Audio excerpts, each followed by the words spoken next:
नमस्कार, बहुत बहुत स्वागत है आप सभी का द डिबेट में। मैं ब्रजेश मिश्रा हूं। उत्तर प्रदेश में पहले चरण का मतदान अब से कुछ ही वक्त बाद शुरू होने जा रहा है। कुछ ही घंटों का फासला बचा है और आज प्रचार का शोर थम चुका है और पश्चिम उत्तर प्रदेश 11 अप्रैल को पहले चरण की 8 सीटों पर मतदान करने के लिए तैयार है। तो पश्चिम उत्तर प्रदेश में किसका परचम लहराने जा रहा है, पश्चिम उत्तर प्रदेश की राजनीति क्या कहती है, पश्चिम उत्तर प्रदेश से निकली राजनीतिक बयार उत्तर प्रदेश के मध्य रुहेलखंड, दक्षिण और पूरब में क्या करने जा रहा है और यहाँ की राजनीति में किस प्रकार से परिवर्तन लाने जा रहा है। पश्चिम उत्तर प्रदेश से निकली हुई राजनीति ही तय करती है कि उत्तर प्रदेश के बाकी मुख्य इलाकों में क्या राजनीतिक हालात दलों के होने जा रहे हैं और कौन से मुद्दे ज़्यादा प्रभावकारी तरीके से काम कर रहे हैं। अगर आप 2012, 2014, 2017 के चुनाव देखें तो ये पश्चिम से शुरू हुए थे और वहाँ से शुरू हुई राजनीति ने उत्तर प्रदेश में जब भी जिसको दिया छप्पर फाड़ कर बहुमत दिया और बम्पर बहुमत दिया। चाहे 2012 में समाजवादी पार्टी को मिला हो, 2014 में मोदी को मिला हो, 2017 में भी भारतीय जनता पार्टी को मिला हो और अब 2009 फिर से स्टेज पर है और मसला वहीं से शुरू हुआ है पश्चिम उत्तर प्रदेश में, सहारनपुर से। तो इस बार पहले चरण में 8 सीटें दांव पर हैं और ये निहायत प्रतिष्ठापरक इलाका है। सामान्य तौर पर माना जाता है कि पश्चिम में से जो भी मुद्दे, जिस तरह की राजनीति और जैसा राजनीतिक वातावरण तैयार होता है, बाकी उत्तर प्रदेश उससे बहुत प्रभावित होता है। इस इलाके में भारतीय जनता पार्टी की प्रतिष्ठा इसलिए दांव पर है क्योंकि कैराना को छोड़कर बाकी सभी 7 सीटें भारतीय जनता पार्टी की सीटिंग हैं। कैराना भी 2014 में भारतीय जनता पार्टी जीती थी, लेकिन उपचुनाव में ये सीट बीजेपी को गंवानी पड़ी थी और राष्ट्रीय लोकदल के गठबंधन ने ये सीट जीत ली थी। लिहाजा 7 और 1 का मुकाबला इस वक्त है। अब देखना होगा कि बीजेपी अपने इन 7 सीटों को क्या बचा पाएगी। गठबंधन जिसने कैराना के उपचुनाव में भारतीय जनता पार्टी को शिकस्त दी थी, क्या ये फार्मूला इन 8 सीटों पर लागू होगा और इनके गठबंधन के वोट जो कैराना में इकट्ठा हुए थे, क्या इस बार सामान्य चुनाव में भी ये एकत्र रह पाएंगे। इन 8 सीटों पर मुद्दे क्या हैं? नोएडा, गाजियाबाद, मेरठ, कैराना, मुजफ्फरनगर, बागपत, बिजनौर, ये सब ऐसी महत्वपूर्ण सीटें हैं जहां पश्चिम उत्तर प्रदेश की इसको केंद्र बिंदु, पश्चिम उत्तर प्रदेश की इसको राजधानी के तौर पर कहा जाता है। सामान्य उत्तर प्रदेश में पूर्वांचल, बुंदेलखंड, रुहेलखंड के मुकाबले अगर आप पाएंगे तो पश्चिम के इस क्षेत्र में विकास काफ़ी हुआ है। यहाँ सड़कें हैं, अच्छा इंफ्रास्ट्रक्चर है, अच्छे स्कूल कॉलेज हैं और दिल्ली से सटा होने की वजह से उत्तर प्रदेश के बाकी इलाकों के मुकाबले यहाँ काम, रोजगार, धंधा ठीक है। गन्ना यहाँ का मुख्य कृषि उत्पादन है और पश्चिम उत्तर प्रदेश की इस क्षेत्र की पूरी अर्थव्यवस्था गन्ना पर आधारित है। अर्थव्यवस्था ही नहीं बल्कि राजनीति भी गन्ना पर आधारित है। गन्ना का मुद्दा इस बार भारतीय जनता पार्टी को फायदा देगा या नुकसान देगा। बीजेपी का दावा है कि उसने 50,000 करोड़ से ज़्यादा गन्ने का भुगतान किया है। वहीं विपक्ष कहता है कि तकरीबन 16,000 करोड़ का बकाया बीजेपी सरकार मिलों के माध्यम से भुगतान नहीं कर पाई है। गन्ना एक बड़ा मुद्दा है। तो बीजेपी की बात मानेंगे मतदाता या फिर विपक्ष के साथ जाएंगे, क्या होने वाला है। सांसदों के जो कामकाज करने का तरीका रहा है इस क्षेत्र में, उसको लेकर भी नाराजगी है। लेकिन इस बार भारतीय जनता पार्टी अपने प्रत्याशियों के नाम पर वोट बिल्कुल नहीं मांग रही है। उनका कहना है कि सरकार मजबूत बनाने के लिए वोट दीजिए और वोट मोदी जी के नाम पर दीजिए। प्रत्याशियों को इस बार बीजेपी गिनती में भी नहीं ला रही है और अपोजिशन प्रत्याशियों को मुद्दा बना रहा है। तो क्या होगा पश्चिम उत्तर प्रदेश में 11 अप्रैल को जब सुबह से मतदान शुरू होगा तो ये स्पष्ट होगा कि हवा किसके फेवर में बह रही है, किसके पक्ष में लहर है और किसको जनता के यानी मतदाताओं के कहर का सामना करना पड़ेगा। तो आज इसी विषय पर हम सब जमा हुए हैं और पश्चिम उत्तर प्रदेश जो 11 अप्रैल को मतदान करने जा रहा है 8 सीटों पर, वो क्या चाहता है, वहाँ का मिजाज क्या है, लोगों का मूड क्या है, मुद्दे क्या हैं, किसकी कितना हाथ फंसा हुआ है और कौन वहाँ पर कंफर्टेबल है और मतदाता मुख्यतः किसके साथ जाने वाला है। इन विषयों पर बात करेंगे। मेरे साथ संजय राय भारतीय जनता पार्टी से, अंशु अवस्थी कांग्रेस से हैं, जूही सिंह समाजवादी पार्टी से, अनिल दुबे राष्ट्रीय लोकदल से, कालीचरण सनेही साहब जाने माने दलित चिंतक हैं, ओपी यादव राजनीतिक विश्लेषक, मतीन खान मुस्लिम लीग के उत्तर प्रदेश के अध्यक्ष, रामेश्वर पांडे जाने माने पत्रकार हैं, और थोड़ी देर में किसान नेता विनोद सिंह भी मुझे दिल्ली से ज्वाइन करेंगे, और बीरेंद्र सिंह हमारे ब्यूरो चीफ। बहुत बहुत स्वागत, बहुत धन्यवाद। संजय राय जी, आपको क्या लगता है कि जनता आपको क्यों चुने इस क्षेत्र में? आपने ऐसा क्या करिश्मेटिक काम किया है जिससे आपको ये उम्मीद है कि इस क्षेत्र की जनता आपके 7 सांसदों को दोबारा से चुनकर भेजेगी? पहली बात यह है कि जैसा आपने पहले भी कहा कि पश्चिम उत्तर प्रदेश गन्ना का बेल्ट है, और पिछले 2 साल की सरकार में हम 62,000 करोड़ रुपए भुगतान गन्ना किसानों को कराए हैं।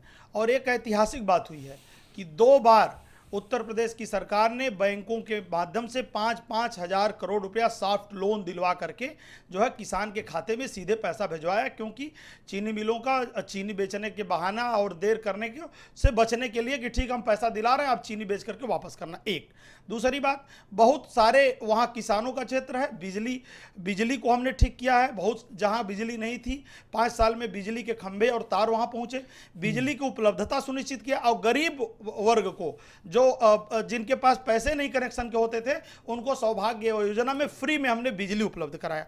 तीसरी बात, जो स्वच्छता का अभियान, ये भी जोड़ दीजिए कि किसानों के लिए जो बिजली आप दे रहे हैं उसके रेट लगभग 2 गुने नहीं, बिल्कुल गलत है, ये गलत है, ये गलत है, ये गलत 2 गुने है, रेट नहीं गलत है, एकदम गलत है। अभी आप बताएंगे ना, अरे ये अभी आप बताने से डेटा होगा। बताइएगा। हम आपको एक बात बता दें, हम आपको एक बात बता दें, 2 गुने हैं, हम आपको एक बात बता दें, यस कंप्लीट करें। नहीं, तीसरी बात कि जो प्रधानमंत्री जी ने महात्मा गांधी के 150 वर्ष उनके जयंती के पूरे होने के उपलक्ष्य में स्वच्छता अभियान चलाया, उसका फायदा पश्चिम को मिला कैसे? क्योंकि वहां डेंस पॉपुलेशन है और एक वर्ग विशेष की विशेष डेंस है। उस सफाई किसकी है डेंस पॉपुलेशन? वो जो है कि मुस्लिम वर्ग की। हाँ, तो खुलकर और उस डेंस पॉपुलेशन को क्या लाभ मिला कि शौचालय मिला और सफाई मिली, उनके बीमारी का जो है रेशियो नीचे आया है, बहुत लोगों की बीमार होने की संख्या घटी। एक बात है। तीसरी बात क्या है कि पश्चिम उत्तर प्रदेश में पूर्व में दंगे होते थे, वो हमने बंद किया।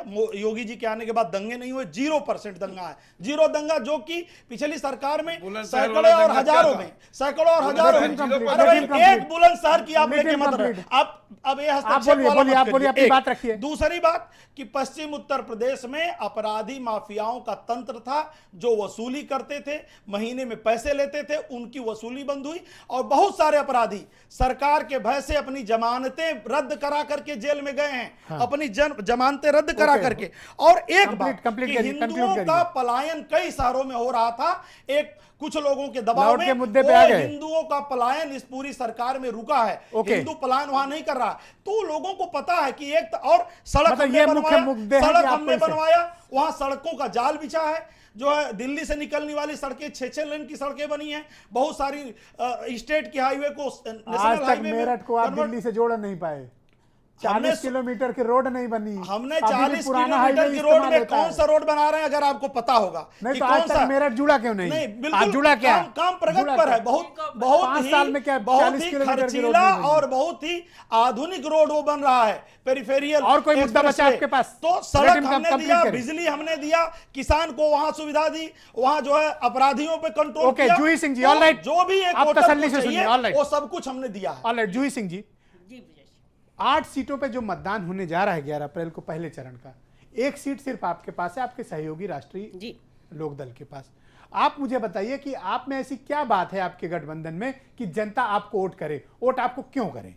पश्चिम, पूरब, उत्तर, दक्षिण हर ओर गठबंधन का परचम लहराएगा। ब्रिजेश जी, हिंडन एलिवेटेड में समाजवादी पार्टी में बना, नोएडा एलिवेटेड में समाजवादी पार्टी में बना। मैं नाम बता रही हूँ।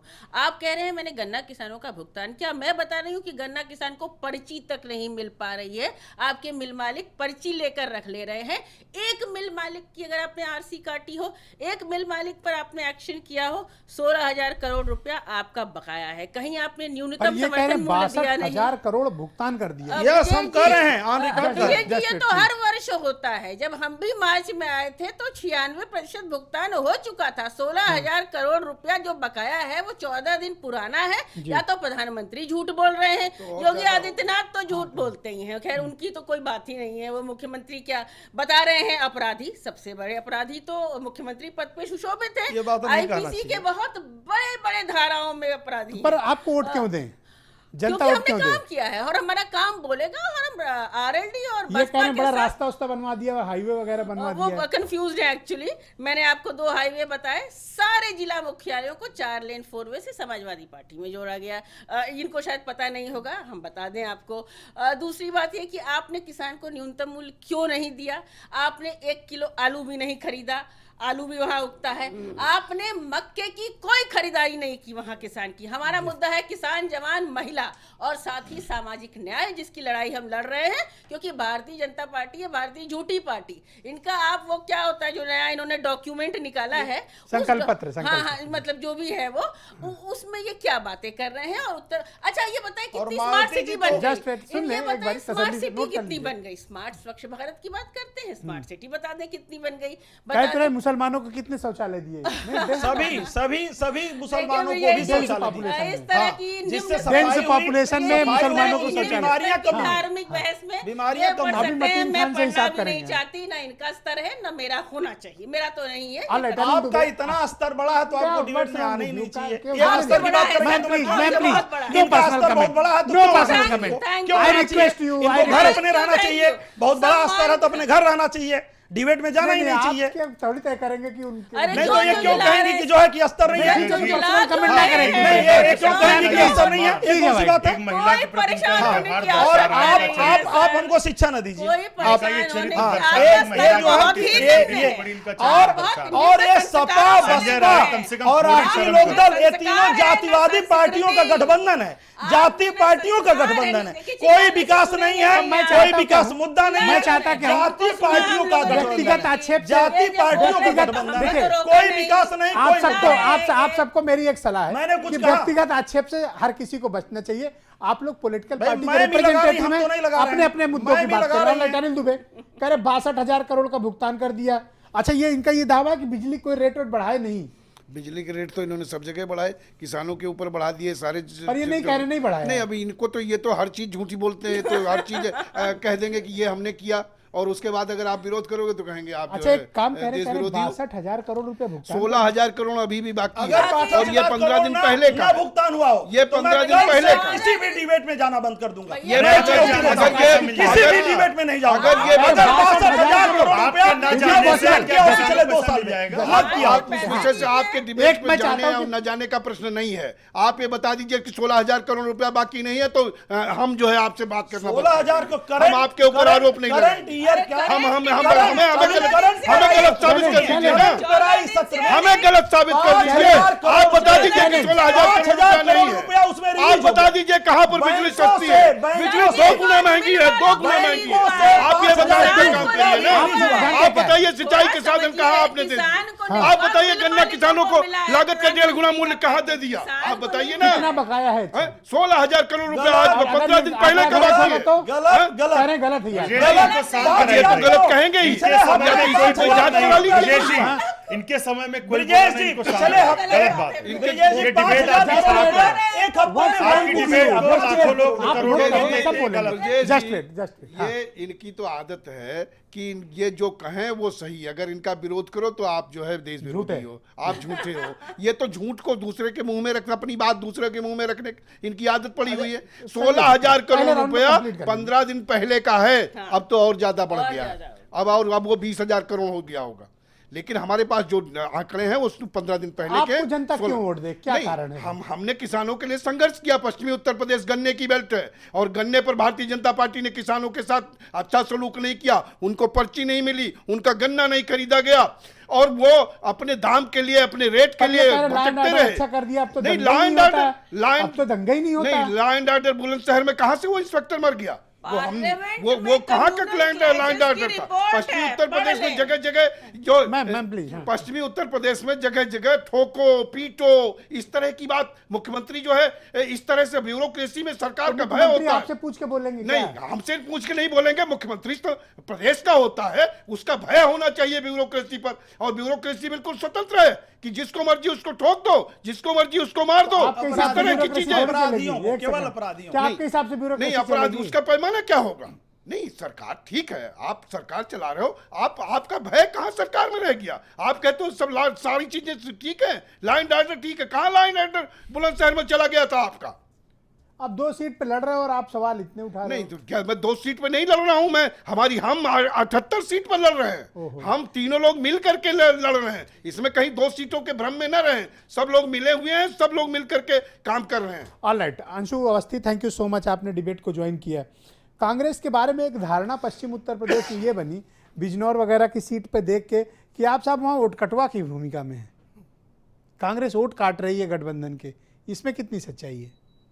नहीं साहब, कोई वोट कटवा की भूमिका में नहीं, हम वहाँ पर मजबूती से लड़ रहे हैं। और जो आज रोड शो हुआ है सहारनपुर में, आपके भी टीवी चैनल पे चला है, इस बात का प्रमाण है कि जनता अपार समर्थन राष्ट्रीय चुनाव में दे रही है। निश्चित तौर से ब्रजेश जी समझ लीजिए, हम सीधे 6 सीटों पर भारतीय जनता पार्टी से सीधे लड़ रहे हैं। गठबंधन और नहीं लड़ रहा? दूसरा हम एक और अनुरोध करेंगे, जस्ट सेकंड, दूसरा और गठबंधन अनुरोध नहीं लड़ रहा उनसे? नहीं, गठबंधन अपना चुनाव लड़ रहा है अपने मुद्दों पर को लेकर। आप सीधे बीजेपी हम अपना लड़ रहे हैं। आप बीजेपी सीधे लड़ बिल्कुल, रहे हो या ये लड़ रहे हो? हम अपने मैनिफेस्टो को लेकर जनता के बीच में जा रहे हैं। हम नहीं, प्रत्येक मुझे व्यक्ति को कंफ्यूजन न्याय- हो रहा है, मेरा कंफ्यूजन दूर नहीं, करिए। गठबंधन अपना ब्रजेश जी चुनाव लड़ नहीं, रहा मेरा है। कंफ्यूजन दूर करिए। हम तो एक आप लड़ अनुरोध रहे हो करते हैं। बीजेपी से कि गठबंधन लड़ रहा है? भारतीय जनता पार्टी से हम एक अनुरोध कर रहे हैं। 8 सीटें हैं फर्स्ट फेज में, तीनों पश्चिम उत्तर प्रदेश पूरा मिला लीजिए 26 सीटें हैं। सेकंड में 8 हैं, थर्ड में 9 है, सॉरी 10 हैं, 26 सीटें हैं। हमारे साथी फर्स्ट पेज की एक सीट ही बता दे, एक सीट पर सीधे बात कर ले।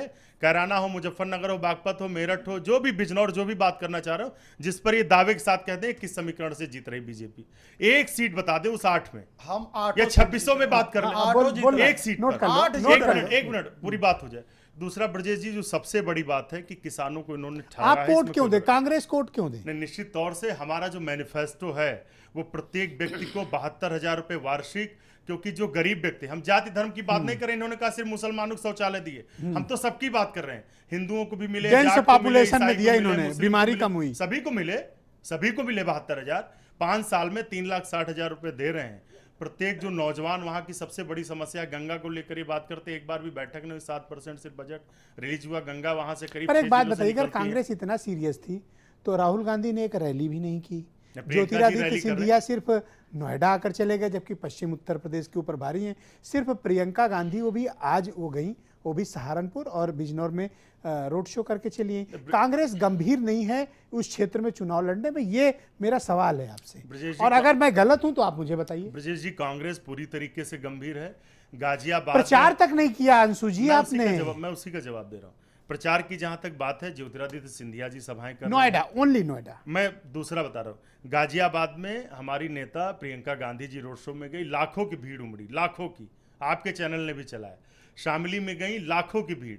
आज सहारनपुर में तो हर जगह जा रही हैं। निश्चित तौर से उनके कार्यक्रम है, उसके बाद वहां भी जाएंगी, कालामेठी पर भी। तो राहुल ये- गांधी क्यों अवॉइड कर रहे नहीं, हैं? राहुल गांधी जी कोई अवॉइड नहीं कर रहे हैं, सबकी अपनी अपनी जिम्मेदारी है। राहुल जी को कहीं गठबंधन का कोई मॉरल प्रेशर तो नहीं है कि आप मत आइए, हम लोग इधर लड़ रहेंगे? आप तो बेवजह माहौल बना रहे हैं कि 6 सीटों पे आप लड़ ब्रजेश जी, रहे हो। देखिए, सभी को आजादी है, ये 2 सीटों पर लड़े तब भी सवाल करें। जो सीट चुनाव एक वोट देता है, जो उसको भी सवाल करने का अधिकार है। बिल्कुल है, बिल्कुल। तो निश्चित तौर से ये कोई, हम अपना चुनाव लड़ रहे हैं, हम अपने मुद्दों को लेकर चल रहे हैं। ओके, मतीन और खान हमारी लड़ाई जी। भारतीय जनता पार्टी से है, इसमें कोई दो राय नहीं। ऑलराइट, गठबंधन नहीं लड़ रहा मतलब, ये गठबंधन अपना चुनाव लड़ रहा है, क्यों नहीं लेकिन लड़ 6 सीटों पे आप लड़ रहा? रहे हो। गठबंधन भी लड़ रहा है, लेकिन हमारी लड़ाई भी पर 6 सीटों पे आप लड़ रहे हो। बिल्कुल पूरी हाँ, तरीके से। गठबंधन 6 दो सीटों पे सीटें नहीं हमने लड़ छोड़ रहा। रखी है चौधरी साहब के लिए और जयंत चौधरी जी बड़ी के लिए। कृपा की उनके ऊपर, आपके लिए भी रायबरेली अमेठी छोड़ रखा है।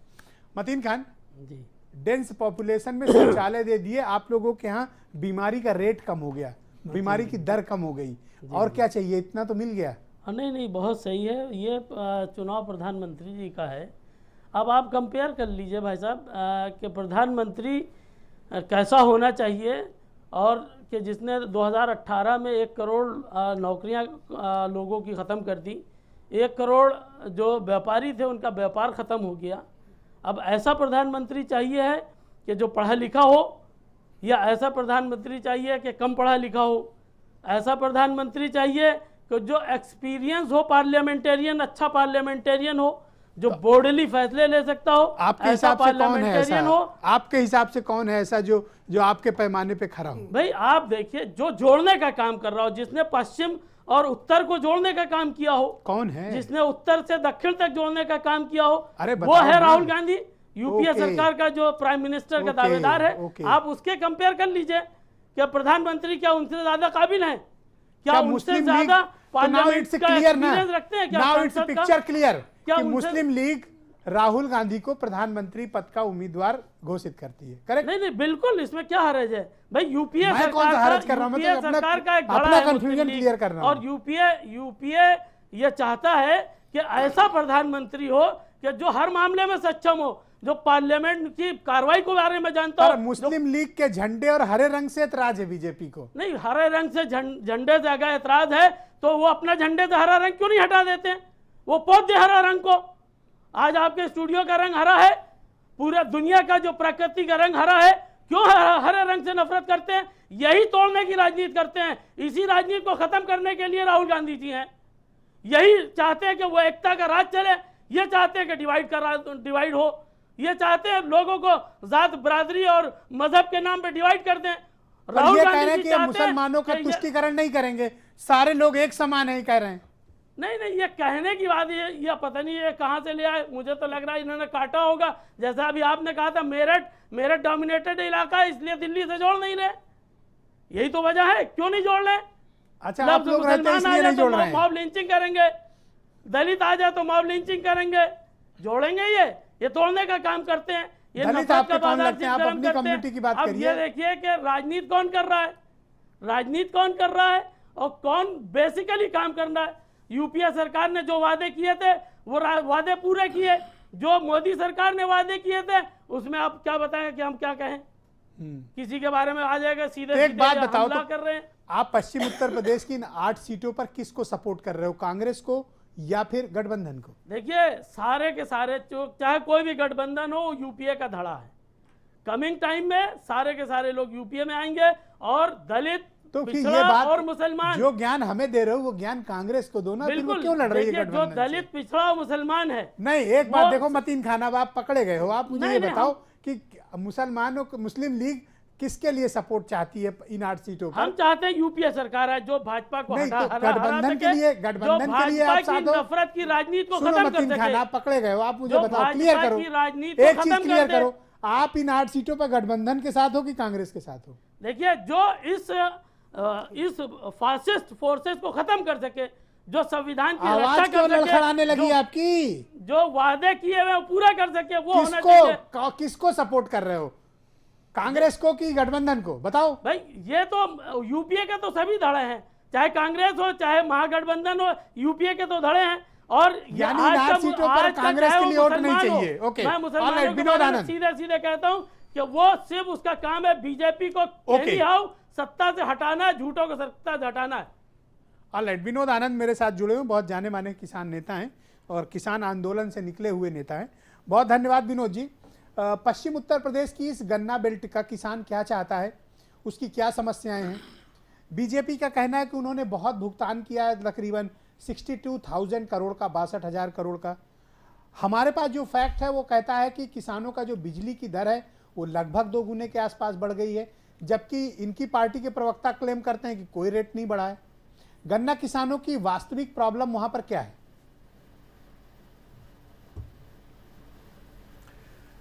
सबसे जो बड़ी प्रॉब्लम है वो आइडियोलॉजी की प्रॉब्लम है। ये जाटलैंड में सर चौधरी छोटू राम को तो भूल गए, और ये हरा रंग झंडे का इनको अभी याद है। किसान का जो हरा रंग होता है उसको लोग भूल गए। सबसे बड़ी प्रॉब्लम ये है।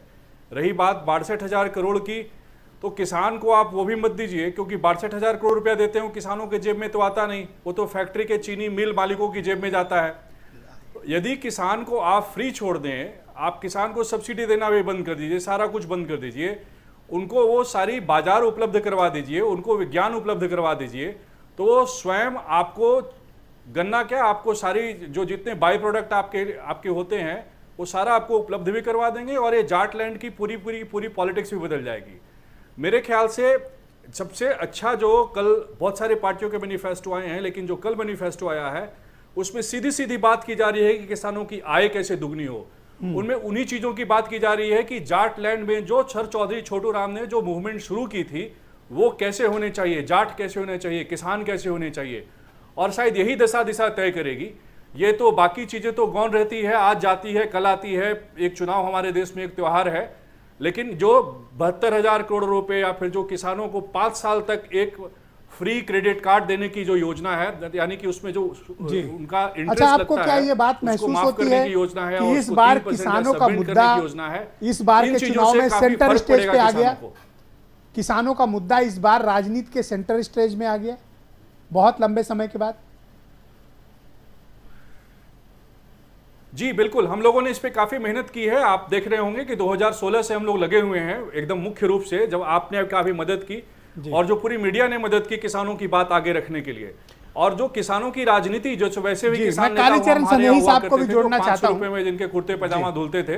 जी ओके सनेही साहब, थैंक यू सो मच। धन्यवाद। पश्चिम उत्तर जी, प्रदेश की मैं इस अपनी बेल्ट बात में पूरी जहां कर लूं? चुनाव होने जा रहा है सनेही साहब, जी जी ये basically scheduled caste dominated area है। जी जी बहुत बड़ी तादाद यहाँ पर आपकी कम्युनिटी की रहती है।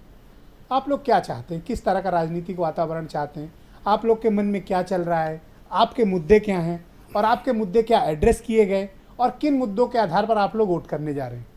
देखिए मिश्र जी, अभी ऐसा कि हमने वर्ण साथियों को सुना है, मुख्य रूप से 3 प्रकार की आबादी यहाँ है। जैसे कि जाटलैंड तो कहा ही जा रहा है, लेकिन अल्पसंख्यक मुसलमानों की भी बहुत बड़ी आबादी है जाटों वहाँ। बहुत बड़ी तादाद है। और उतनी ही लगभग जो है बड़ी आबादी की संख्या दलितों की है। जिस तरह से कि किसानों की समस्याओं में गन्ना की समस्या है, जो कि जाट से रिलेटेड है ज़्यादातर, क्योंकि अधिकांश किसान हमारे जाट भाई ही हैं। मुसलमानों को सुरक्षा की दृष्टि से और ख़ासकर मॉब लिंचिंग है, नफ़रत की राजनीति है, और दलितों के लिए जो है सुरक्षा महत्वपूर्ण है, स्वाभिमान के साथ जीवन जीने का ढंग होना चाहिए। तो एक तरह से हम देख रहे हैं कि केंद्र की जो सरकार है या भाजपा है, यहाँ तीनों की जो बड़ी संख्या है मतदाताओं की, वो तीनों के तीनों खिलाफ है। एक बात तो निश्चित हो रही है, एक बात उभर करके सामने आ रही है कि किसान का मुद्दा जो कि जाट प्रधान है, तो वो भी सरकार के खिलाफ बात कर रहे हैं। दूसरा, जो हमारे अल्पसंख्यक भाई हैं, उनको भी पूरी तरह से आप देख ही रहे हैं किस तरह से नफरत की राजनीति चल रही है। और तीसरा, सब्बीरपुर कांड दलित का जो हुआ है, उस तरह वहाँ कितने घर जलाए गए। अच्छा, 2 अप्रैल का जो भारत बंद का मूवमेंट था, आपको याद होगा? जी जी, इसी क्षेत्र से मुझे याद है कि बड़ा आंदोलन शुरू हुआ था। बिल्कुल, वायलेंस भी इसी क्षेत्र से शुरू हुआ था। जी जी, तमाम दलित यूथ अरेस्ट भी हुए थे, जेल भी गए थे। जी जी, बड़ा मामला चला था। ये किस प्रकार का दलित अनरेस्ट है उस क्षेत्र में, क्या सामाजिक समस्या? देखिए, जैसा कि आपने भी कहा कि एक तो वो शिक्षित और साक्षर और संपन्न प्रदेश है, क्षेत्र है, तो उसमें दलित जो है, जैसे पूर्व में है या बुंदेलखंड में है या और खंडों में जो उत्तर प्रदेश का क्षेत्र है, उसमें उसकी अपेक्षा वहाँ दलितों की स्थिति बहुत अच्छी है। मतलब दिल्ली में, हाँ, दिल्ली पास होने के कारण, जैसा कि आपने पहले भी कहा कि रोजगार के अवसर, तो जिस तरह से अन्य कम्युनिटी को अवसर हैं, उस तरह से दलितों को भी हैं, तो दलितों की स्थिति बेहतर है। तो स्वाभाविक रूप से वो मोबाइल से नाराजगी किस बात की है दलित? नहीं, वो जागरूक होने के कारण उनमें चेतना ज़्यादा है। तो स्वाभाविक रूप से वो देखते हैं कि संविधान के अनुसार देश चले, हमारा स्वाभिमान रहे, हमें रोजगार मिले। और इस तरह को जब उनको ये लगता है कि हमारे साथ नाइंसाफ़ी होती है, एक तरह से पश्चिमी उत्तर प्रदेश की आवाज़ समूचे उत्तर प्रदेश की आवाज़ बन जाती है। क्या चंद्रशेखर इस क्षेत्र में कोई प्रभाव रखते हैं और क्या उत्तर प्रदेश के इस क्षेत्र की राजनीति में वो बीएसपी के बराबर खड़े हैं? देखिए, कमजोर स्थिति है, क्या है चंद्रशेखर? शुरुआती तौर में तो चूंकि वो युवाओं के आइकॉन बन करके उभर रहे थे, और जिस तरह से उन्होंने काम करना शुरू किया था, स्वाभाविक रूप से उस समय जो युवा तो जो है थोड़ा जानते हैं कि उनमें खून का जोश होता है, युवापन होता है, तो उनके साथ थे। लेकिन जैसे ही जब उन्होंने कहा था कि मैं राजनीति में नहीं आऊँगा, सामाजिक काम करूँगा, माननीय कांशीराम साहब के मिशन को आगे बढ़ाऊँगा, और फिर उन्होंने पलटी मार ली है। स्वाभाविक रूप से उससे चीज़ें बदली हैं। तो युवा, अच्छा, मुझे ऐसा क्यों लगता है सनेही साहब जी कि वहाँ पर एक वर्टिकल डिवाइड है अपर कास्ट और शेड्यूल्ड कास्ट की? जी जी, आप भी ये बात महसूस करते हैं? नहीं, स्वाभाविक, देखिए असल में ऐसा है कि जब कारण इस कास्ट कन्फ्लिक्ट का कारण असल में ऐसा, देखिए दलित जो है ये एक सोशल कन्फ्लिक्ट है। देखिए आप जानते हैं, और हमें इस पर खुलकर बात करनी चाहिए। देखिए ऐसा है कि सामाजिक ताना बाना जो है, आप देखते हैं कि दलित यदि सवर्ण के बरक्स अच्छे कपड़े पहन के निकलता है, अच्छी कारों में निकलता है, अच्छा मकान बनाता है, तो स्वाभाविक रूप से सवर्ण को तकलीफ होती है। मैं सभी सवर्णों की बात नहीं कर रहा हूँ, लेकिन लगभग अधिकांश मानसिकता, हमारी जो हज़ारों साल की जो मानसिकता है, वो नहीं चाहते हैं कि हमारी ही तरह कारों में चलें, हमारी ही तरह मकान बनाएं, हमारी ही तरह नौकरियों में आएँ, बराबरी से खड़े हों। यही कारण है कि वहाँ जो है हमेशा तनाव रहता है। अब और जगह ज़्यादा विभेद है, मतलब जो है जैसे बुंदेलखंड है या पूरब का वो क्षेत्र है, यहाँ अंतर बहुत ज़्यादा है। लेकिन वहाँ चूंकि एक तो जाटो बाहुल्य क्षेत्र है, तो उनके पास अपना चर्म उद्योग भी है, अच्छी स्थिति है, नौकरियों में बहुत पहले से हैं। तो दलित के पास पॉलिटिकली क्या विकल्प है वहाँ पर? मायावती हैं, कांग्रेस है, देखिए स्वाभाविक समाजवादी पार्टी है, मुझे बीजेपी जैसा है। कि हम देख रहे हैं बहन जी की जो रैली हुई थी, तो वहाँ तो महागठबंधन के साथ बहुजन जुड़ा हुआ है पूरी तरह से। ऑल राइट, रामेश्वर पांडे जी मेरे साथ मौजूद हैं। Pandey ji, thank you so much. आप मुझे बताइए कि इन 8 सीटों का आपका कैलकुलेशन क्या कहता है, आपका ऑब्जर्वेशन क्या है, और इस क्षेत्र में कौन किस पर भारी पड़ रहा है? देखिए ब्रिजेश जी, अभी सभी राजनीतिक दलों के प्रवक्ता आपको अपनी बात बता चुके हैं, अपना आकलन बता चुके हैं, और सबके अपने अपने सच हैं। लेकिन आप देखें तो गन्ना किसानों की समस्या लगातार चुनावी माहौल में रही है, मुद्दा रहा है। लेकिन दुर्भाग्यपूर्ण स्थिति यह है कि जैसा हमेशा होता रहा, पश्चिमी उत्तर प्रदेश में फिर एक बार ध्रुवीकरण की कोशिश हुई। भारतीय जनता पार्टी ने अपने सारे काम भूल के अब आज भी आखिरी दौर में भी बजरंगबली अली हो गए योगी जी के भाषण में, और मायावती जी और अखिलेश जी की जो साझा रैली हुई उसमें मुसलमानों को चुनाव आयोग तक ने सवाल किया। तो ये भी दिखाई पड़ रहा है कि ये ध्रुवीकरण साफ साफ दिख रहा है। अच्छा, मेरा एक सवाल है सर इसी पे, एक मेरी समझ, मैं आपसे समझना चाहता हूँ कि क्या इस बार आपको लगता है कि ये मुद्दे जो आप जिसका जिक्र कर रहे हैं, ये मुद्दे प्रभाव छोड़ पाए, ये मुद्दे क्या मुद्दे बन पाए, या वास्तविक मुद्दे ही इस बार मुद्दे हैं? नहीं, देखिए वास्तविक मुद्दा जो पश्चिमी उत्तर प्रदेश की जिन 8 सीटों पर है, वास्तविक मुद्दा आप अगर देखें तो चुनाव प्रचार से लेकर शुरुआती दिनों से लेकर अब तक वास्तविक मुद्दों पर कोई मैदान में उतरा ही नहीं। बहुत बाद में कांग्रेस अपनी न्याय योजना के साथ आई अपने घोषणा पत्र में, तो ये मायावती की अपील और योगी जी का अली बजरंगबली ये काम करेगा सर? आप देखें, सभाएं देखें, तो जितनी भी सभाएं देखें आप देखेंगे कि वास्तविक मुद्दों पर, पानी बिजली पर बात ही सत्तारूढ़ दल को बात करनी चाहिए, अपने विकास योजनाओं की बात करनी चाहिए कि हमने ये किया, तो सबने लगभग वही बात की है। हाँ, निश्चित तौर पर गन्ना किसानों को लेकर जो लोग संघर्ष कर रहे थे उन्होंने ये मुद्दा बार बार उठाया, लेकिन सबका राजनीतिक समीकरण। सर एक बात बताइए मुझे, ये अली बजरंगबली वाला इशू और मायावती ने जो मुसलमानों से अपील की, क्या ये काम करेगा या नहीं करेगा, या जनता पहले से निर्णय करके बैठी हुई है? देखिए, जनता आमतौर पर मैंने देखा है कि जनता अपना निर्णय बहुत पहले कर लेती है जी, और जनता जब मूल्यांकन करती है कि हमारे लिए भले प्रधानमंत्री का चुनाव हो रहा हो, तो जनता पार्लियामेंट के चुनाव में जी अपना प्रधानमंत्री चुनती है। जनता स्थानीय स्तर पर अपने कैंडिडेट कौन है और उसके पिछले कृत्य क्या रहे इस पर चुनती है। लेकिन आखिरी दौर में अगर ध्रुवीकरण प्रभावी नहीं होता तो ये सारे राजनीतिक दिग्गज ध्रुवीकरण की कोशिश करते। राजनीतिक ध्रुवीकरण नहीं हुआ तो ओपी यादव, आपका ऑब्जर्वेशन क्या कहता है? नहीं हुआ तो ओपी यादव को है। देखिए ब्रजेश तो ये मुझे लगता है कि ध्रुवीकरण प्रभावी है और ध्रुवीकरण नतीजे निकालेगा। ओके, ओपी यादव साहब, आपका ऑब्जर्वेशन क्या कहता है? देखिए ब्रजेश जी, पश्चिम उत्तर प्रदेश में 8 जो लोकसभा क्षेत्रों में जो वोटिंग होने जा रही 11 अप्रैल को, शुरुआती दौर में आप देखिए 2014 में, उसके बाद है पलायन, गन्ना और जिन्ना, इसी के आसपास पश्चिम उत्तर प्रदेश घूमता रह गया। अब चूंकि स्थिति वहाँ एक तो सोशल इंटैक्ट है, सोशल कम्बिनेशन भी है गठबंधन का। एक सबसे बड़ी चीज़ आई कि जाटो मुस्लिम एक कॉम्बिनेशन वहां खड़ा हो गया और वो बहुत जो जातीय गोलबंदी का कॉम्बिनेशन है। पहली बार आप कहीं भी किसी भी पार्लियामेंट को उठा के देख लीजिए, 8 पार्लियामेंट में तो एसपी बीएसपी का जिक्र कर रहे थे, लाठी हाथी और 786 जी, एसपी बीएसपी का जो ज्वाइंट वोट है और राष्ट्रीय लोकदल का भी ज्वाइंट वोट है। हाँ, आंशिक तौर पर पहले कांग्रेस से भी अलायंस रहा राष्ट्रीय लोकदल का। एसपी बीएसपी के वोट को देखिए तो 2014 में ही 8 सीटों पर लगभग सीटों पर भारी पड़ रहे हैं। आम दर्शक एक बड़ी सरल भाषा में एक बात आपसे जानना चाहता है जी, क्या ये तीनों पॉलिटिकल पार्टी के वोट इंटैक्ट होंगे, एक साथ आएंगे? देखिए ये तो एक त्रासदी है पश्चिम उत्तर प्रदेश में। जैसे बिजनौर और सहारनपुर, जैसे बहन जी ने आखिरी समय सेकुलर वोट को अपील किया, तो बिजनौर और सहारनपुर में पिछली बार भी कांग्रेस को वहां 4 लाख से ज्यादा वोट मिला था। तो बिजनौर और सहारनपुर में जिस तरह कांग्रेस लड़ रही है, कहीं ना कहीं सेकुलर वोट के डिवीजन की आशंका है। इसलिए वोटिंग आते आते मुस्लिम वोट, सेकुलर वोट की मुस्लिम वोट, कौन सा वोट?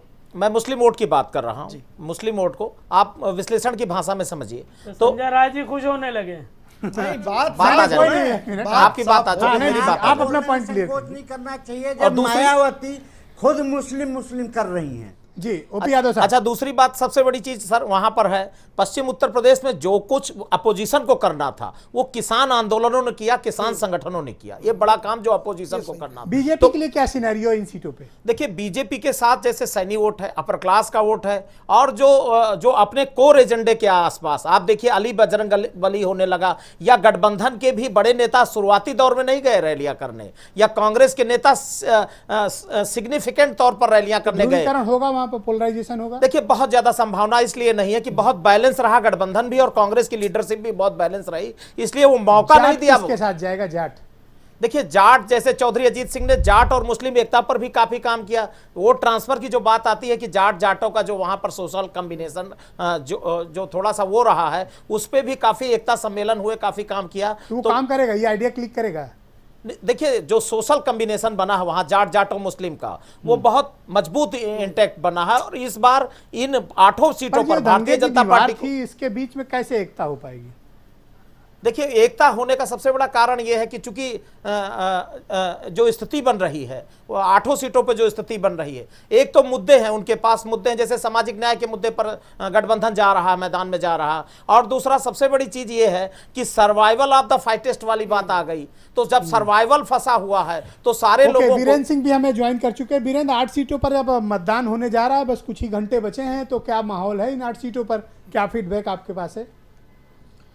देखिए ब्रजेश जी, ये 8 सीटें ऐसी हैं जो बीजेपी ने 2014 में 8 की 8 जीती थी। बाद में जब हुकुम सिंह की डेथ हो गई और उपचुनाव हुआ तो वहाँ पर बीजेपी हार गई और लोक दल के सिंबल पर तबस्सुम जीती। तो 1 सीट मतलब 7 और 1 का रेशियो रह गया इन सीटों पर। हालांकि उसमें गठबंधन भी नहीं था कोई। अब बीजेपी के सामने चुनौती ये है कि वो 8 कैसे वापस की जाए, या 7 जो बची हैं उन पर। देखिए, जाट लैंड है, मोदी मैजिक का कारण था कि बागपत में भी हार गई जो लोकदल, जो हमेशा जीतती थी। वहाँ से सतपाल सिंह जीते। अब की बार वो जीत पाएंगे कि नहीं, अब ये भी देखना होगा। दूसरा, कैराना जो विपक्ष ने जीती थी वो उसके पास रहेगी, वो उसको कैसे बचा पाएगी? एक बात बताइए, सब लोग कह रहे हैं ध्रुवीकरण होगा, गठबंधन कह रहा नहीं होगा, क्या आपको क्या लगता है कि अंत में ध्रुवीकरण होगा या नहीं होगा? देखिए, कोशिश तो है, लेकिन अब कामयाबी मिलने के आसार इसलिए नज़र नहीं आते क्योंकि अब चुनाव में ज़्यादा वक्त नहीं बचा, और दूसरा ज़्यादा रिएक्शन राजनीतिक दलों का इस पर है नहीं। ये ज़रूर है कि बिजनौर और सहारनपुर की जो बात अभी कही गई, यहाँ पर स्वाभाविक है कि कांग्रेस जहाँ मजबूत होगी वहाँ मुसलमानों की पसंद बन सकती है, और इसको लेकर गठबंधन में डर भी है और बीजेपी में खुशी की लहर। मतलब इन 2 सीटों पे आपको लगता है कि मुसलमान कांग्रेस की तरफ ज़्यादा आकर्षित होगा?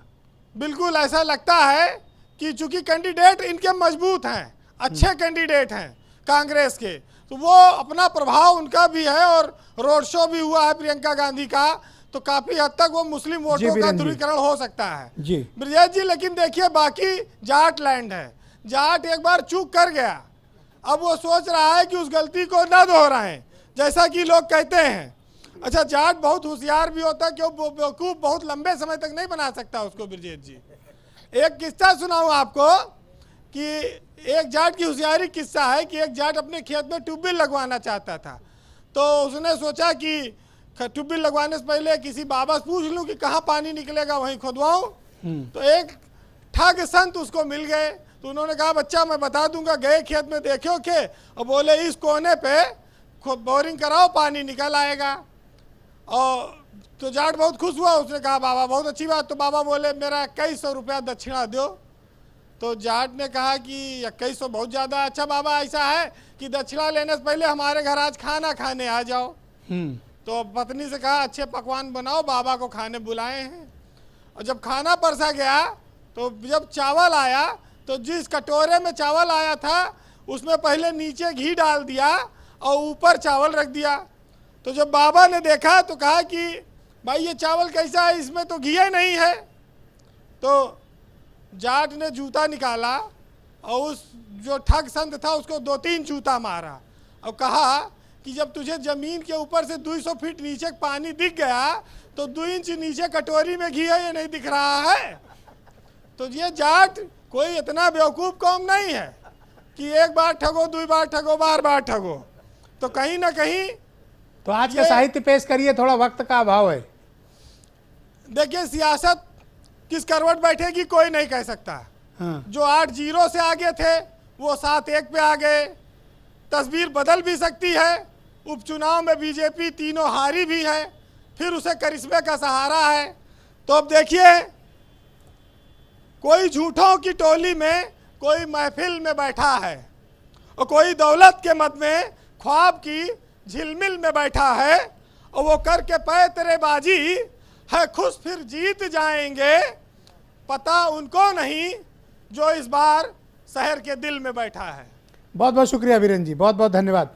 संजय राय, मैं आपसे समझना चाहता हूं कि भारतीय जनता पार्टी क्या इस क्षेत्र में जहां पर आपके सर्वाधिक सांसद हैं, 7 मेंबर ऑफ पार्लियामेंट आपके हैं, आप क्या यहां पर मुद्दों को लेकर दबाव में हैं? बिल्कुल हम दबाव में नहीं हैं।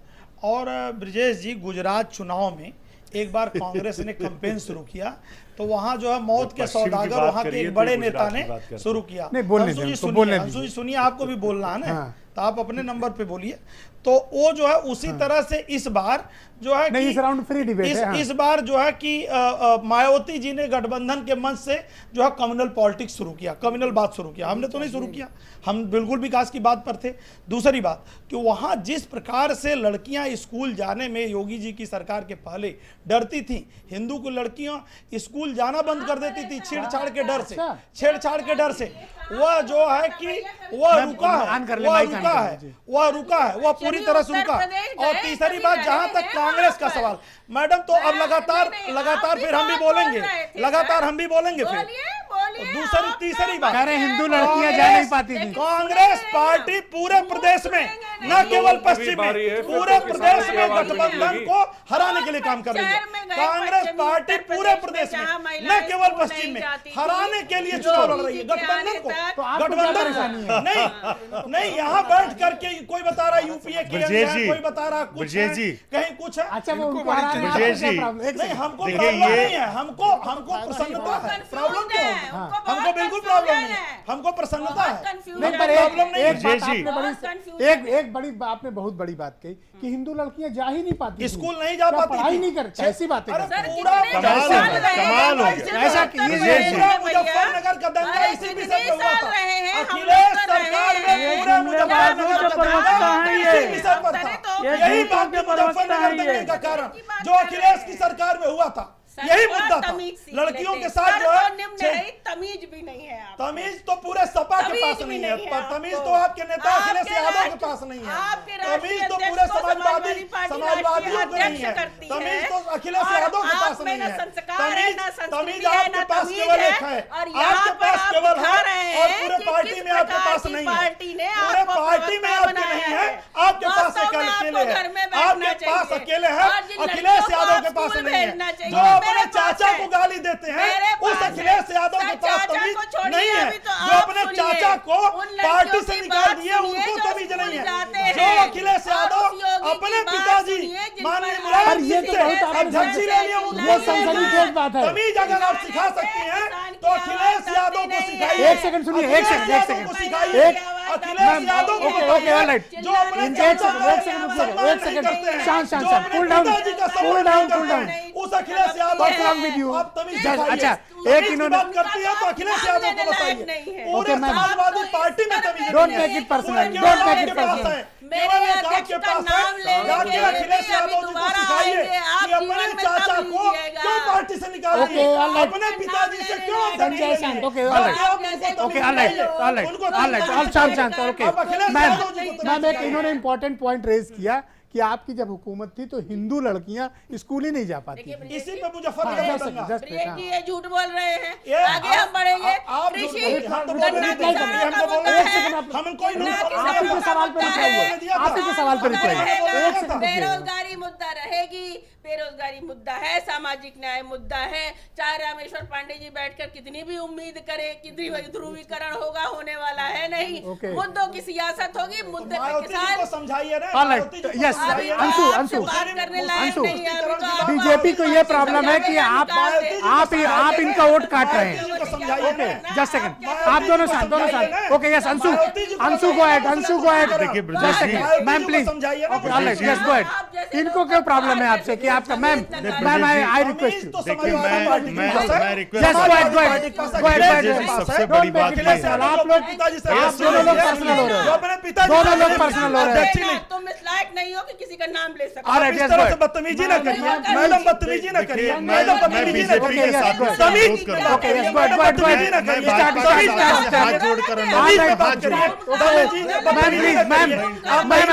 महिलाएं आपका सम्मान कर रही हैं, अब तुम काम मत करिए, बदतमीजी ना करिए, बदतमीजी ना करिए, बदतमीजी ना करिए, बिल्कुल कृपया शांत होइए, कृपया प्लीज।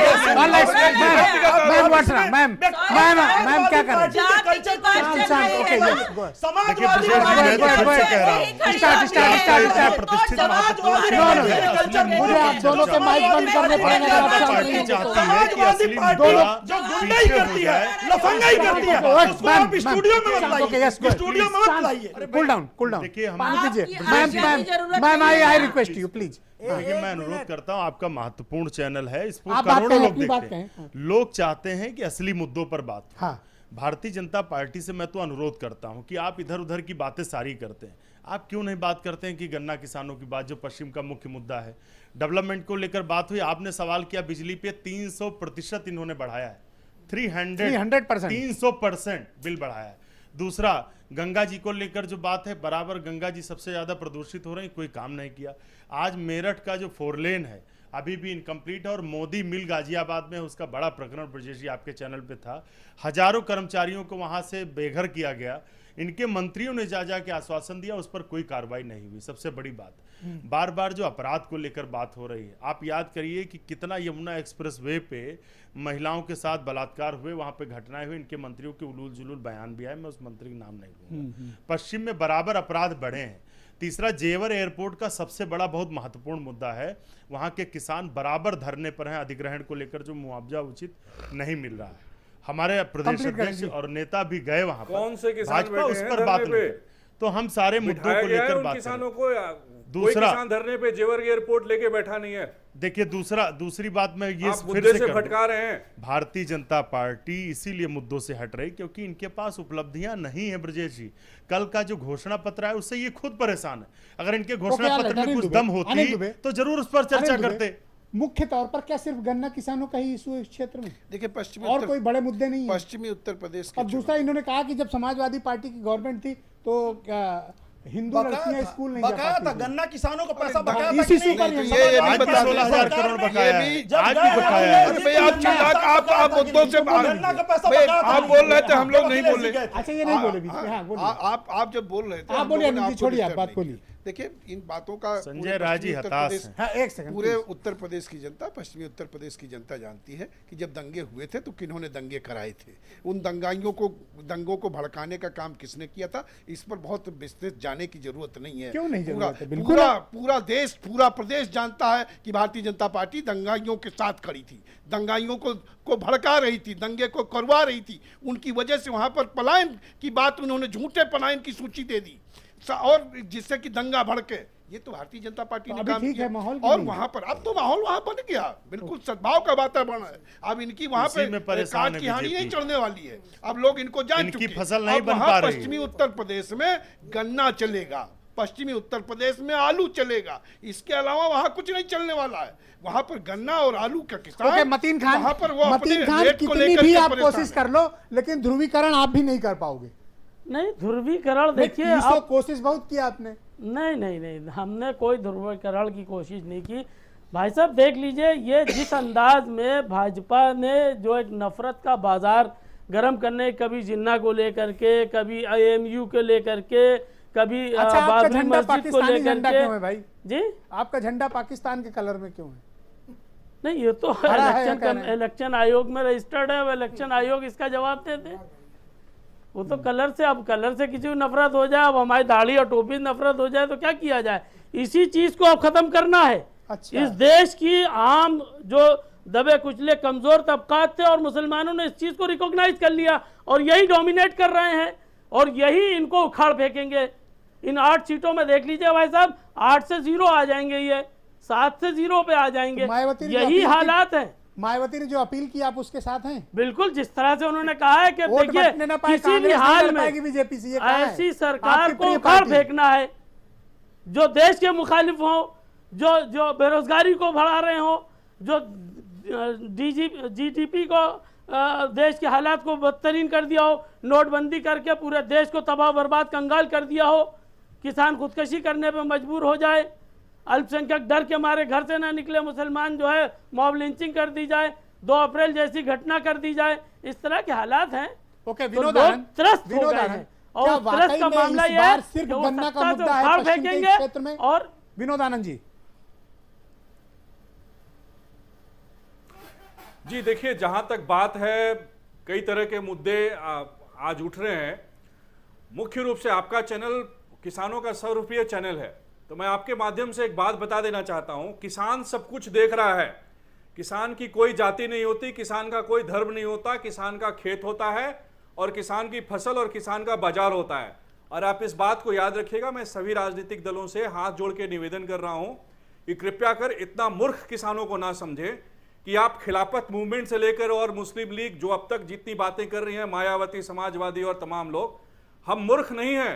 हम युवक हैं, हम भी किसान हैं, हम सारी चीजों को देख रहे हैं, समझ रहे हैं। शामली में साहब, हम हमारे किसानों के हजारों ट्रकें रोकी जाती थी जानबूझ करके। धमकाने का काम तो आप जर्नलिस्ट पूर्व मंत्री कर रहे थे। विजय जी, धमकाने का काम तो भारतीय जनता पार्टी के प्रत्याशी कर रहे हैं। पहले की बात नहीं, मैंने किसी को बीच में टोका नहीं था, तो मैं निवेदन करूंगा आप लोग मुझे बीच में मत टोके। हमारी आवाज काफी दूर तक जाती है और आवाज काफी तेज भी है। किसानों की आवाज इतनी कम नहीं है कि आप इसको रोक देंगे, इसलिए अपनी आवाज थोड़ी रोक करके और हमारी बात पूरी सुन ले पहले। ब्रजेश जी, मैं बोल सकता हूं क्या? Yes, go ahead, go ahead. तो मैं ये कह रहा हूं कि आप सब लोग जितने राजनीतिक दल हैं गन्ने के आसपास घूम रहे हैं, तो आप पहले अपना निर्धारण कर लें। दरअसल पश्चिमी उत्तर प्रदेश में पूरे फसल में गन्ना का योगदान मुश्किल से 25 से 30% है और हमें तो वैसी सरकार चाहिए जो हमारे हर खेत में 3 फेज बिजली दे, बिजली का कनेक्शन हमें ठीक मिले, बाकी काम हम कर लेंगे। हम आपका क्या 200 गुना क्या 400 गुना हमसे बिजली का बिल आप वसूल लें, हम वो भी दे देंगे, लेकिन हमें 24 घंटे बिजली की उपलब्धता चाहिए। हमें चीनी के गेट पर मूल्य नहीं मिल रहा, रेट मिल नहीं रहा, 5 किलोमीटर की लंबी लागत ही नहीं मिल पा रही है और ओके, ओके, अपने फसल का उत्पादन मैं समझ लिया और बाजार मैं सही से पहुंच सके। ओके, सनी साहब, इतनी सारी बातें हैं, सनी बाकी साहब, आपको आप किसान जवाब देगा इंतजार कीजिए। और चुनाव के पहले बोलोगे कि बिजली फ्री, सब चीजें फ्री देंगे। 7-0 होता है, 1-7 होता है, 2 साल होता है। कालीचरण साहब, ओके, कालीचरण साहब, दलित क्यों भाई वादे आप क्या बात कर रहे हैं? तो सवाल तो आपसे होगा ना। सही बात कोई न बोले। अच्छा कालीचरण जी, क्या सही बात? दलित क्या चाहता है? भ्रष्टाचार, एक सवालों का मैं जवाब दूंगा। ये राफेल का भ्रष्टाचार हो गया। किसानों की 5 किलो यूरिया कर दी। उन्होंने 5 किलो यूरिया चुरा दी किसानों की जमीन के सभागार में। रोज जाके सम्मेलन कौन करता था? ओके, हम लोग करते थे। कालीचरण जी, दलित क्या चाहता है? एक मिनट मैम, दलित क्या चाहता है? सनी साहब देखिए, दलित चाहता है संविधान के ये सब किसान देख रहा है। आप लोग जो चैनलों में बातचीत कर रहे हैं, झगड़ा कर रहे हैं, डिबेट को सनी साहब को बोलने दें। सनी साहब, दलित क्या चाहता है? दलित या बहुजन या जो भी पसमानदा समाज के लोग हैं, वो चाहते हैं कि जो हमारा संविधान है उसके अनुसार मुल्क चले, और जो संविधान की शपथ लेकर के सरकार चला रहे हैं या सरकार में हैं, उनकी जिम्मेदारी है कि जो हमारी संवैधानिक संस्थाएं हैं उनको सुरक्षित रखा जाए। आज़ादी कंठ की हो, पहनने की हो, चलने फिरने की हो, बोलने की हो।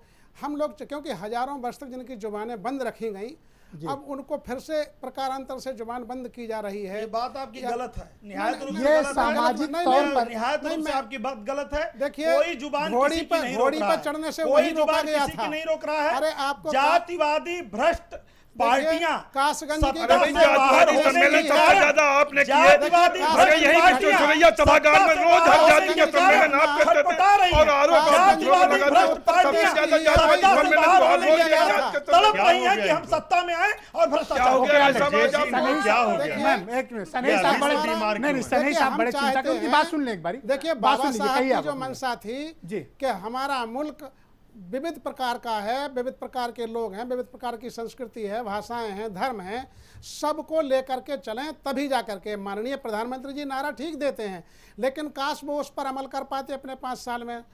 तो ये एक बहुत जरूरी है। दलित ही नहीं, सारा देश जो है आकलन कर रहा है। रामेश्वर पांडे जी, क्या इक्वेशन इस बार इन 8 सीटों पर आपको बनता दिख रहा है? देखिए, इस बात का जवाब देने से पहले मैं आदरणीय जूही जी ने एक सवाल किया जी, मैं ये आग्रह करना चाहता हूं कि पिछले लगातार मेरे डिबेट और मेरे लेख देख लें। मैंने हमेशा कहा कि मुद्दों पर चुनाव हो जी, और मेरे पास संवाददाताओं की फौज है, और पिछले 2 दिन के जितने भी सभाएं हैं जी, उन सभाओं का जब सार देखेंगे तो जब प्रदेश का मुखिया अली बजरंग बली कर रहा हो, जब मायावती मुसलमान बटने न पावे, तो कोशिश तो ध्रुवीकरण की ही हो रही है ना। तो इसका असर न पड़े, ध्रुवीकरण न हो, ये मेरी अपनी बात कह लेंगे। हम सारे लोगों की इच्छा है, लेकिन कोशिश सहमति अलग विषय। इन 8 सीटों में देखिए, पश्चिमी उत्तर प्रदेश में जो गठबंधन का अपना गणित है वो काफी मजबूत लगता है, और मुझे लगता है कि भारतीय जनता पार्टी को अपनी इज्जत बचाने में बहुत ही कठिन चुनौती है। मुझे सिर्फ एक सीट लगती है जी कि गाजियाबाद में शायद कम मेहनत करने पड़े, बाकी 7 सीटों में भारतीय जनता पार्टी को अपनी इज्जत बचाने के लिए बड़ी मेहनत करनी। ओपी यादव, ध्रुवीकरण क्या वाकई में काम करेगा या नहीं करेगा? ये फैक्टर काम आएगा या नहीं आएगा? देखिए, क्योंकि पश्चिम की इस बेल्ट की राजनीति में घूम फिर कर हम लोग उसी मुद्दे पर आकर खड़े हो जाते हैं। देखिए, जिस तरह चीफ मिनिस्टर ने आखिरी समय, जो चीफ मिनिस्टर का बयान आखिरी समय रैली में है, या बहन जी ने जो कुछ कहा मुसलमानों के बारे में कहा, तो कहीं ना कहीं मैं इत्तेफाक रखता हूं उपाध्याय साहब की बात से। लेकिन गठबंधन के नेता हों और चाहे कांग्रेस के नेता हों, वो बहुत सधे हुए कदमों से उन्होंने काम किया पश्चिम उत्तर प्रदेश में, और आखिरी समय गए। आप समझिए कि वोटिंग इस बार पोलराइजेशन होगा नहीं होगा? कोई बहुत ज्यादा चांसेस नहीं है, इसलिए कि वहां जातीय गोलबंदी और जो किसानों का मुद्दा है, किसान आंदोलनों में बहुत बहुत शुक्रिया, धन्यवाद, थैंक यू सो मच, आंदोलनों बहुत बहुत धन्यवाद, कर दी है। बहुत बहुत शुक्रिया। 11 अप्रैल को पश्चिम उत्तर प्रदेश की 8 सीटों पर मतदान होने जा रहा है, और आप सबसे मेरी अपील है, अपना वोट जरूर दें, और भारत के इस महापर्व के इस लोकतंत्र में अपने मताधिकार का इस्तेमाल जरूर करके लोकतंत्र को मजबूत बनाएं। धन्यवाद, थैंक यू।